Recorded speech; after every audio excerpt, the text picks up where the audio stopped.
মানুষের জীবনে সুখ দুঃখ পাশাপাশি চলে। সুখের সময়ে চারপাশে অনেক মানুষ ভিড় জমায়, অনেকেই সঙ্গ দিতে এগিয়ে আসে। কিন্তু জীবনের কঠিন সময়, দুঃখ কষ্টে যখন একজন মানুষের সত্যিকারের পাশে দাঁড়াবার প্রয়োজন হয়, তখনই বোঝা যায় কারা আসলে আপন। টাকার ঋণ হয়তো আমরা একসময় পরিশোধ করতে পারি, কষ্ট করে হলেও তা শোধ হয়ে যায়। কিন্তু দুঃসময়ে যারা আমাদের পাশে দাঁড়ায়, তাদের সেই ঋণ কোনো দিনই শোধ করা যায় না। কারণ তারা কেবল অর্থ দিয়ে নয়, সময়, মনোবল আর ভালোবাসা দিয়ে আমাদের শক্তি যোগান।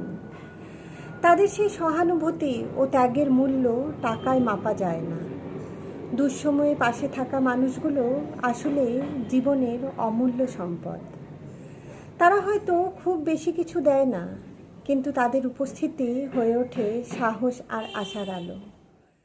এমন মানুষদের কারণে আমরা অন্ধকার সময়েও এগিয়ে যেতে পারি, এগিয়ে যাওয়ার প্রেরণা পাই।